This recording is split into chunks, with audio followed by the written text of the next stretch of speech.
तो आज हम डिस्कस करेंगे अल्केन्स की केमिकल प्रॉपर्टीज के बारे में। आइए पहली केमिकल प्रॉपर्टी को पढ़ते हैं। तो सबसे पहली केमिकल प्रॉपर्टी है बच्चों सब्स्टिट्यूशन रिएक्शन। नाम ही डिफाइन करता है कि हमें इसके अंदर सब्स्टिट्यूशन करके दिखाना है, यानी रिप्लेसमेंट करके दिखाना है। अल्केन्स के अंदर हम क्या करते हैं बच्चों, ध्यान से सुनिएगा, एक या एक से ज्यादा हाइड्रोजन एटम्स को रिप्लेस किया जाता है। एक या एक से ज्यादा हाइड्रोजन एटम्स को रिप्लेस किया जाता है कुछ एटम्स द्वारा या ग्रुप ऑफ एटम्स द्वारा। इसी रिप्लेसमेंट रिएक्शंस को हम सब्स्टिट्यूशन रिएक्शन बोलते हैं। आइए, in these reactions one or more hydrogen atoms are replaced by different atoms or group of atoms. यानी हम अल्केन्स के अंदर हाइड्रोजन को हटाकर किसी और ग्रुप या किसी और एटम को लाने वाले हैं। तो सबसे पहले हम जो पढ़ेंगे बच्चों वो है वेरी इंपॉर्टेंट हैलोजिनेशन। तो हैलोजिनेशन जो कि नाम ही बताता है कि सब्स्टिट्यूशन करने आएगा हैलोजन और रिप्लेस करेगा किसको, हाइड्रोजन को।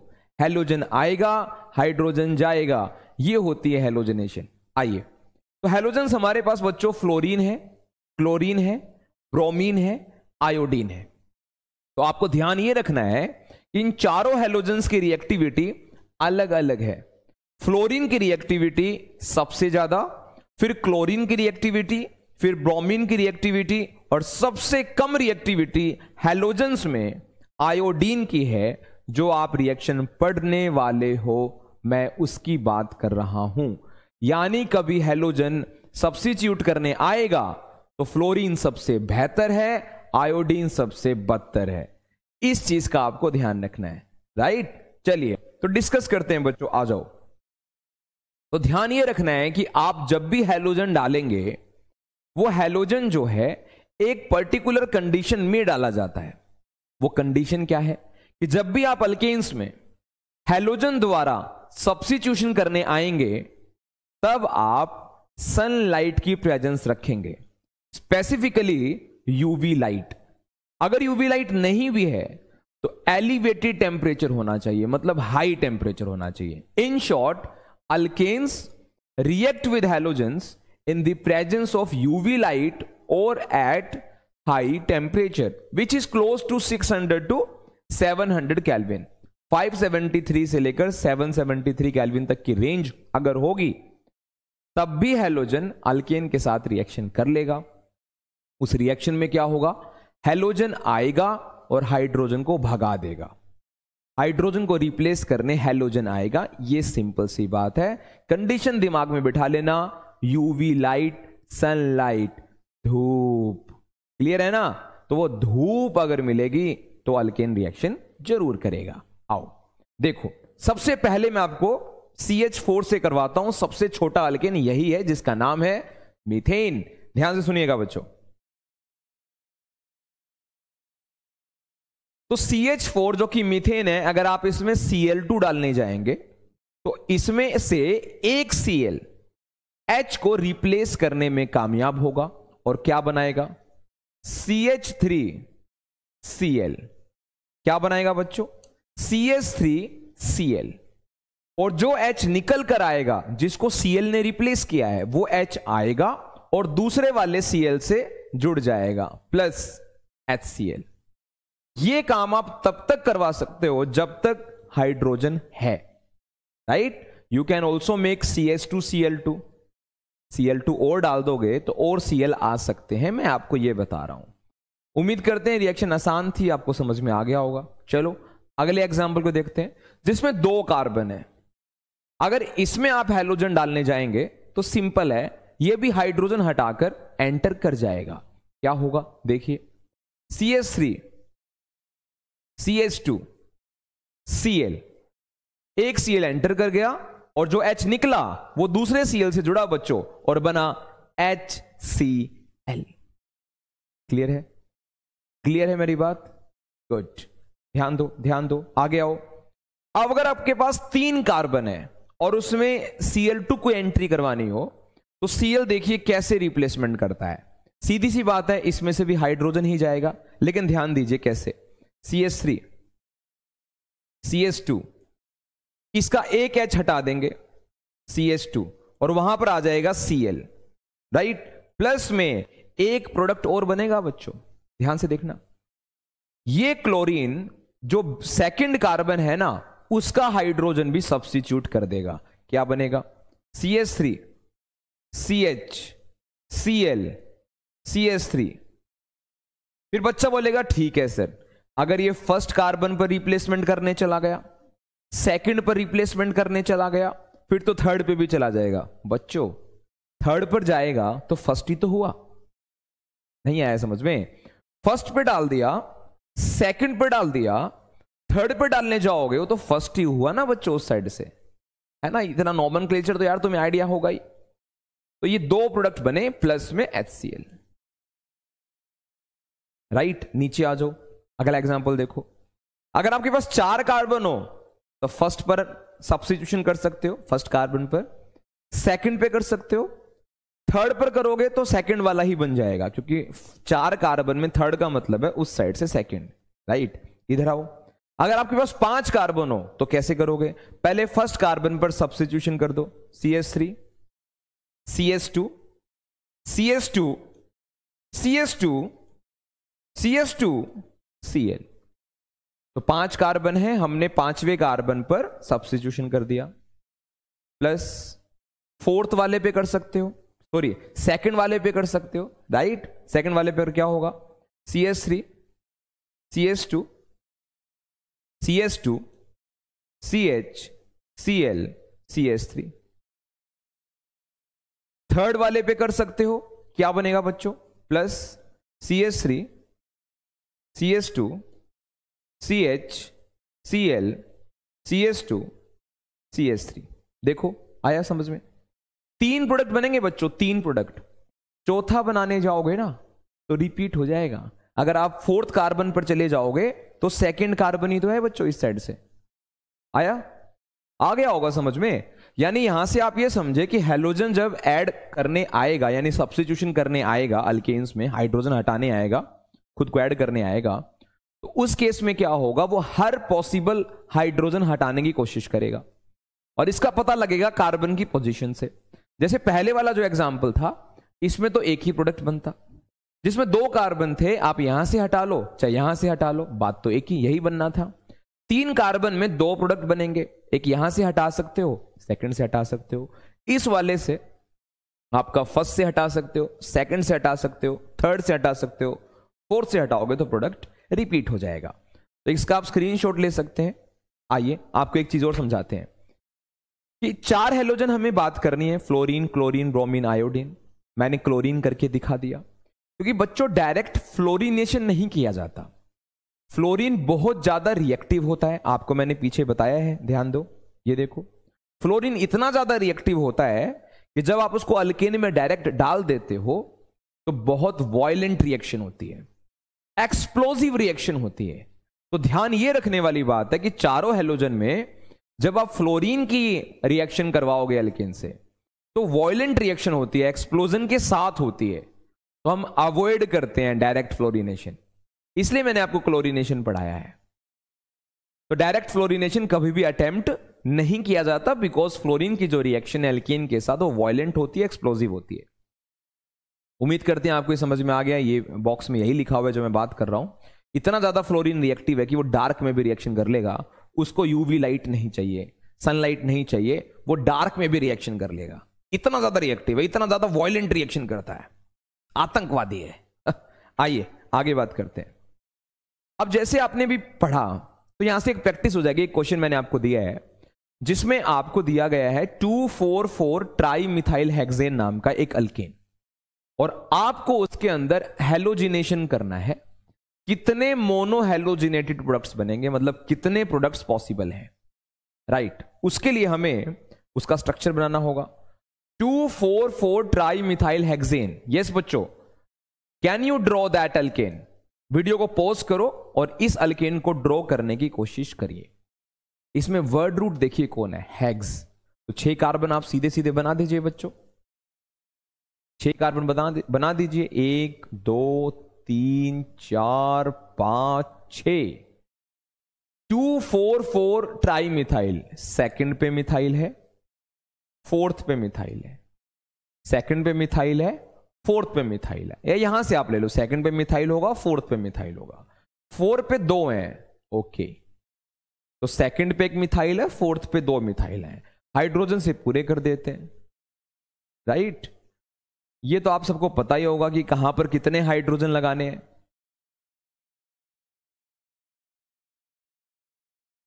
ये है वो 2,4,4 ट्राई मिथाइल हेक्सेन। अब इसमें आपको हेलोजिनेशन करना है, तो कितने प्रोडक्ट्स आपके बन सकते हैं? Can you identify that? Yes बच्चा, अगर इसका आपको हेलोजिनेशन करना पड़ जाए, इसका आपको हेलोजिनेशन करना पड़ जाए, मान लीजिए Cl2 डाल दिया आपने सनलाइट की प्रेजेंस में, यूवी लाइट की प्रेजेंस में, तो कितने प्रोडक्ट्स बनेंगे? आओ देखते हैं। अगर बच्चे को समझ में आए, अगर बच्चे को समझ में आए तो कलर चूज कर लेते हैं हम, यही वाला, राइट। चलो, तो देखो यहां पर आ सकता है एक प्रोडक्ट, यहां पर डैमेज हो सकता है, इस हाइड्रोजन को हटा के आ सकता है। एक तो बच्चों ये हो गया, इस हाइड्रोजन को हटा सकते हो, तो यहां लिख भी देते हैं, एक इससे बन जाएगा, एक हो गया। एक इसको हटाकर भी हेलोजन आ सकता है, राइट, इसको हटा के भी हेलोजन आ सकता है, राइट, यहां लिख देते हैं सेकंड, राइट बच्चे। अच्छा, ये देखो इस पे से तो हटेगा नहीं क्योंकि इस पे हाइड्रोजन है ही नहीं, है ना, तो यहां से भी हाइड्रोजन आप हटा सकते हो, यहां हम लिख देते हैं थर्ड। अब यहां से हटाओ चाहे यहां से हटाओ बच्चों, ये सेम बात है ना, इतना आपको क्लियर है? आगे आओ, यहां से हटा सकते हो, यहां से हटा सकते हो, ये फोर्थ हो जाएगा, यहां से हटा सकते हो, है ना, इस कार्बन से भी हाइड्रोजन हटा सकते हो, ये फिफ्थ प्रोडक्ट हो जाएगा, और यहां से भी हटा सकते हो, तो ये सिक्स्थ प्रोडक्ट हो जाएगा। अब यहां से हटाना और यहां से हटाना सेम है, तो 6 प्रोडक्ट्स बनेंगे बच्चों, 6। बस कुछ नहीं है, बेसिक नोमेनक्लेचर का आइडिया होना चाहिए कि किसको हटाना है, किसको नहीं हटाना है। नहीं हटाने का जजमेंट तो ऐसा ही होता है कि कुछ रिपीट हो रहा होगा, जैसे मैंने आइडेंटिफाई किया कि यहां से और यहां से हटाना सेम है, क्योंकि सेम ही बनाएगा, चाहे यहां से हटा लो चाहे यहां से हटा लो, ऐसी चाहे यहां से हटा लो चाहे यहां से हटा लो, सेम ही होगा। बाकी हर एक जहां पर भी मैंने सर्कल किया है वो अलग अलग प्रोडक्ट बनाकर आपको देंगे। इसका आंसर आ गया बच्चों 6 products, 6 mono halogenated products, 6 mono halogenated products, इसमें 6 बनेंगे। आई होप आप सबको क्लियर हो गया कि सर ने इसमें 6 क्यों लिखा है। आओ अगले क्वेश्चन पर आते हैं। एक क्वेश्चन और है, 2 मिथाइल ब्यूटेन दिया है इस बार। क्या दिया है बच्चों? 2 मिथाइल ब्यूटेन।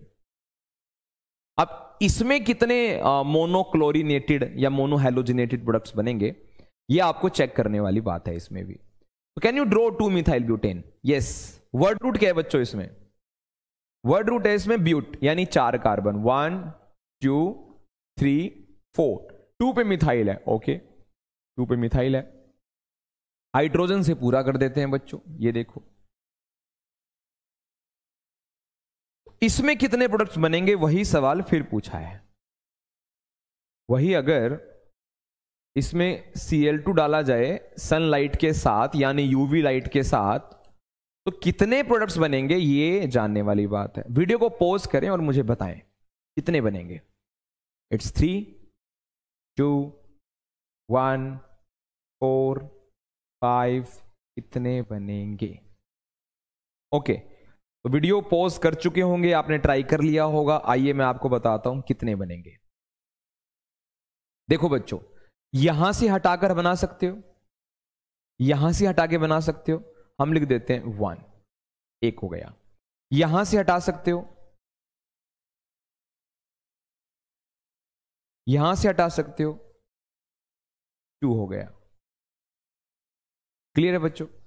यहां से हटाना और यहां से हटाना सेम है, क्योंकि या तो ऐसे 4 कार्बन की चेन बनती है या ऐसे 4 कार्बन की चेन बनेगी। तो यहां से हटाना और यहां से हटाना सेम है, इसलिए हम इसको काउंट नहीं करेंगे, ये रिपीट करेगा, इसका मतलब यहां से हटा सकते हैं,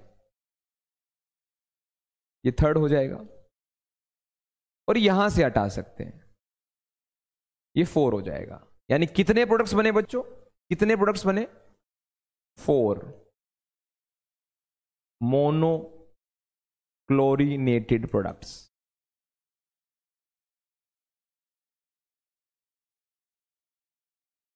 मैं उम्मीद करूंगा सबको आ गया है कि 4 प्रोडक्ट कैसे बने हैं, 4 कैसे बनाए हैं, राइट। कर लेंगे बच्चे, बड़े ध्यान से करना हैलोजिनेशन। क्वेश्चंस नीट में और जेडब्ल्यू में आते रहे हैं इस तरह वाले सवाल, है ना। बस ड्रॉ द स्ट्रक्चर, जज द प्रोडक्ट्स, आपका आंसर। इतना आसान है। आइए आगे आते हैं। तो भाई ऐसी बात है कि हमने हैलोजिनेशन देखी कैसे करता है।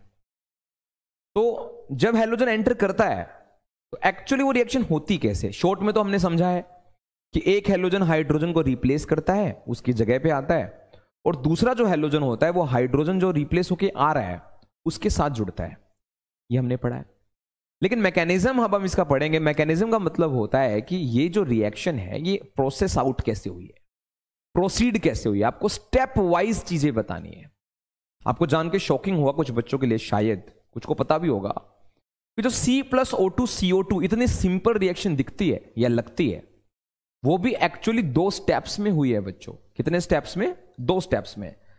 तो यार ये प्रोडक्ट तो, ये रिएक्शन तो C+O2 से मुश्किल तो है, उससे तो मुश्किल है, क्योंकि उससे आसान कुछ नहीं हो सकता।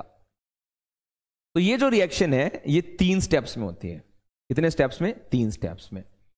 और इसके अंदर फ्री रेडिकल बनता है, फ्री रेडिकल। अब ये वर्ड आपने सुना होगा जहां पर आपने इंटरमीडिएट्स पढ़े होंगे ऑर्गेनिक में। इंटरमीडिएट्स होते हैं 3 तरह के, जिसमें से एक नाम होता है फ्री रेडिकल। बाकी मैं करवाऊंगा, बच्चों को समझ में भी आ जाएगा फ्री रेडिकल क्या होता है।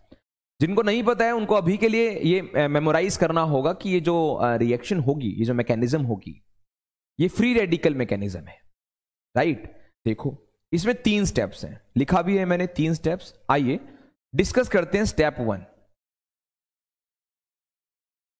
डिस्कस करते हैं बच्चों स्टेप 1, और स्टेप 1 का नाम है चेन इनिशिएशन, कि पहले चेन बननी शुरू होगी, चेन इनिशिएशन। तो उम्मीद करेंगे पहला स्टेप हर बच्चा याद कर सकता है, दिमाग में बिठा सकता है कि पहले स्टेप का नाम है चेन इनिशिएशन, चेन बनेगी। देखो कैसे होगा, क्या काम होता है इसके अंदर। सिंपल है बच्चे, बहुत सिंपल है। आपको पहले वो रिएक्शन लिखनी होगी जिसकी मैकेनिज्म आप समझा रहे हैं, यही सबसे बेटर तरीका होता है। तो पहले मैं वो रिएक्शन लिख देता हूं, क्या थी। CH4 + Cl2, मैंने कोई भी एक रिएक्शन पिक आउट कर ली, सबसे आसान वाली कर ली ताकि समझाना आसान हो आप सबको, और आप सबको समझ में भी आए क्या होता है। तो एक ClH को हटाने चला जाता है CH3Cl, और एक Cl H के साथ जुड़ जाता है HCl। इस रिएक्शन को अभी हम पढ़ने वाले हैं, इसकी मैकेनिज्म अभी हम देखने वाले हैं, इसकी मैकेनिज्म अभी हम देखने वाले हैं। CH4 + Cl2 CH3Cl + HCl। तो स्टेप 1 बच्चों रिएक्टेंट से ही तो शुरू करना है। प्रोडक्ट तो बनता है, तो स्टेप 1 में आपको रिएक्टेंट ही देखने को मिलेंगे। रिएक्टेंट हैं 2, है ना। ये लिखने की जरूरत नहीं है, बाकी मैं लिख देता हूं, यूवी लाइट की प्रेजेंस में हो रहा है। मैकेनिज्म में ये चीज बताने की जरूरत नहीं है, बाकी कोई दिक्कत नहीं है। लिख दोगे तो क्या नंबर थोड़ी कट रहा है, राइट। आओ, तो पहले स्टेप में हमें रिएक्टेंट लेना है बच्चों, ऑब्वियस है स्टेप 1 है ना। तो रिएक्टेंट 2 है, दोनों लिया जाए कि एक लिया जाए, तो ध्यान से सुनिए बच्चे। Cl2 को पहले आप ब्रेक करके दिखाओगे तभी तो Cl जाएगा ना एक H को रिप्लेस करने, है ना। कॉमन बात है कि जो Cl आपस में जुड़े हुए हैं Cl2, पहले इसको रफा दफा करना पड़ेगा। यानी पहले स्टेप में क्या होगा, ये जो Cl और Cl का बॉन्ड है ये ब्रेकआउट होगा, ये जो Cl का बॉन्ड है ये ब्रेकआउट होगा। क्या होगा, ये बॉन्ड टूटेगा। कैसे टूटेगा, इस बॉन्ड का एक इलेक्ट्रॉन ये Cl ले जाएगा और एक इलेक्ट्रॉन ये Cl ले जाएगा। ये होमोलाइटिक फिजन होता है। उम्मीद करता हूं बच्चे को आता है, नहीं आता है तो यार बहुत आसान है। होमोलाइटिक फिजन वो फिजन होता है जिसमें बॉन्ड ब्रेक होता है और कंट्रीब्यूटिंग इलेक्ट्रॉन्स कंट्रीब्यूटिंग एटम्स के पास पहुंच जाते हैं। यानी जिसके जो इलेक्ट्रॉन है वो पहुंच जाते हैं उसके पास, या सिंपल समझा देता हूं, बॉन्ड में जितने भी इलेक्ट्रॉन है वो 50-50% दोनों बॉन्डेड एटम्स में बट जाते हैं। जैसे एक बॉन्ड में 2 इलेक्ट्रॉन होते हैं, तो एक इस Cl को मिल जाएगा, एक इस Cl को मिल जाएगा, तो क्या बनेगा बच्चों? बनेगा Cl प्लस Cl। इसके पास एक इलेक्ट्रॉन और इसके पास एक इलेक्ट्रॉन। इसी को बच्चों फ्री रेडिकल बोलते हैं। क्या बोलते हैं? Free radical. तो पहला स्टेप बच्चों ये होता है चेन इनिशिएशन। आओ स्टेप 2 आपको समझाते हैं उसमें क्या होता है। अब क्योंकि Cl2 से Cl अलग है, अब ये तैयार है आक्रमण करने के लिए। किस पर? CH4 पर। तो CH4 मैं आपको बना के दिखाता हूं। तो CH4 होता है बच्चों, एक सेकेंड, स्टेप 2 का नाम तो लिख लेते हैं। चेन इनिशिएशन हो गया, अगला स्टेप होगा प्रोपगेशन। इनिशिएशन के बाद travelling, propagation, chain propagation, progress होगा, प्रोग्रेस। तो अगला स्टेप है चेन प्रोपगेशन। जो आपने इनिशिएट किया है अब वो प्रोपगेट करेगा। किसकी तरफ प्रोपगेट करेगा? CH4 की तरफ। आओ बच्चों समझाएं आपको। चेन प्रोपगेशन, इसमें क्या होता है? हमारे पास CH4 है,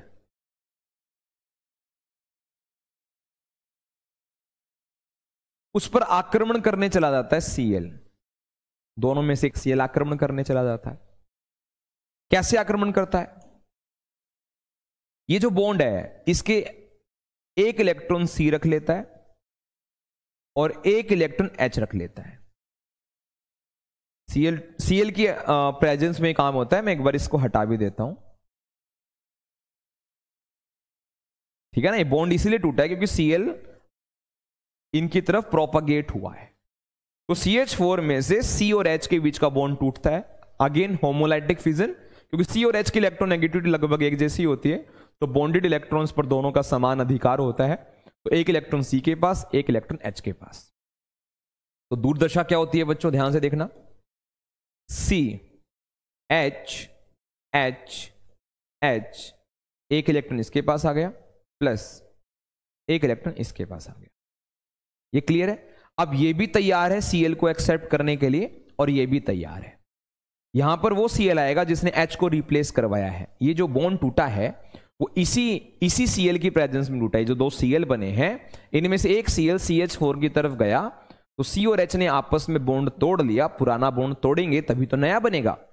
तो H को हटा लेगा, अब H हट जाएगा, ये देखो हट चुका है। अब Cl आ जाएगा, इसके पास Cl आ जाएगा। आओ वो करते हैं।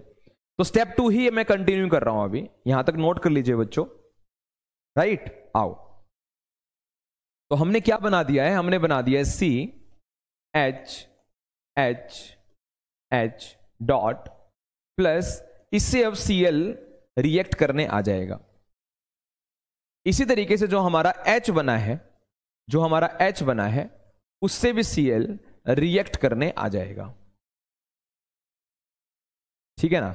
ऊपर क्या बनेगा? जब Cl यहां पर आएगा तो क्या बनेगा बच्चों? CH H H Cl, CH3Cl, right. और यहां पर क्या बनेगा? HCl। तो ये हो जाएगा बच्चों हमारा स्टेप 2। क्या हो जाएगा? स्टेप 2। क्लियर हो गया? जो हमारे अल्टीमेट प्रोडक्ट्स थे क्या थे? देखो हमारे प्रोडक्ट थे CH3Cl और HCl। तो CH3Cl और HCl हमने बना दिए, बन गए, स्टेप 2 में बन गया। तो जब स्टेप 2 में काम खत्म हो गया तो स्टेप 3 क्यों है? ये सोचने वाली बात है। स्टेप 3 इसलिए है कि जो रेडिकल्स एक्सेस में होंगे, यानी जो अनरिएक्टेड बच जाएंगे, वो टर्मिनेट भी तो करने हैं, वो हटाने भी तो हैं, उनको खत्म भी तो करना है। तो लास्ट जो स्टेप होता है वो टर्मिनेशन का होता है, चेन टर्मिनेशन। तो step 3 is chain termination.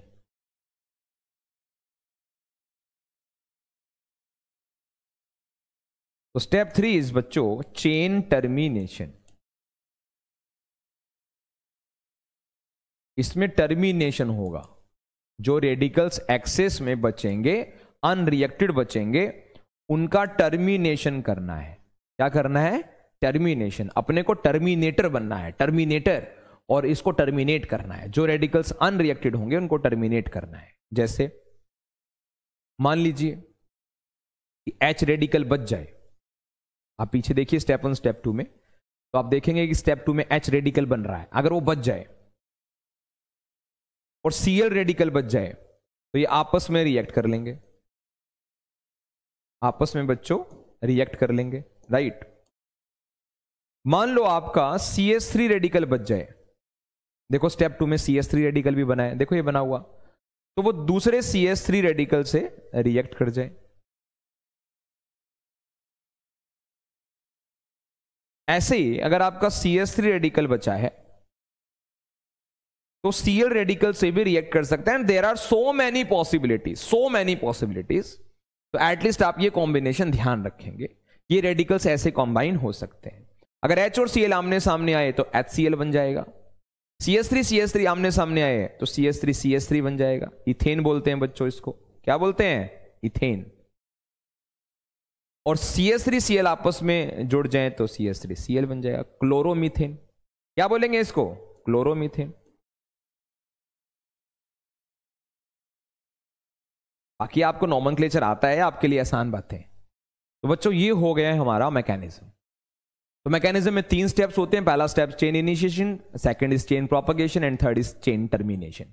Initiation में रेडिकल जनरेट किए, प्रोपगेशन में वो जो रेडिकल जनरेट हुए वो अटैक किए दूसरे रिएक्टेंट के ऊपर, और टर्मिनेशन में क्या हुआ, जो रेडिकल्स अनरिएक्टेड रह गए वो कंबाइन हो गए और खत्म हो गए, वैनिश हो गए, टर्मिनेट हो गए, राइट। चलो आओ, अब एक स्पेशल पॉइंट ध्यान से सुनना। आखिरी हैलोजन अगर आपको याद हो, 4 हैलोजन में सबसे घटिया रिएक्टिविटी आयोडीन की है, ये हम बात कर चुके हैं। देखो रिएक्टिविटी ऑर्डर में आयोडीन सबसे स्लो होता है, इतना स्लो होता है कि रिएक्शन रिवर्स भी हो जाती है। रिएक्शन जो है iodination is very slow and reversible process. जैसे मान लो आपके पास CH4 है, आपने उसमें I2 डाल दिया तो Cl2 की तरह क्या करेगा, एक I H को रिप्लेस करने चला जाएगा CH3I, और एक I H जो रिप्लेस हुआ है उससे जुड़ जाएगा HI। तो HI ना बच्चों एक स्ट्रॉन्ग रिड्यूसिंग एजेंट होता है। HI क्या होता है? एक स्ट्रॉन्ग रिड्यूसिंग एजेंट होता है। ध्यान से सुनना बच्चों, अब मैं थोड़ी टेक्निकल बात करूंगा, है ना।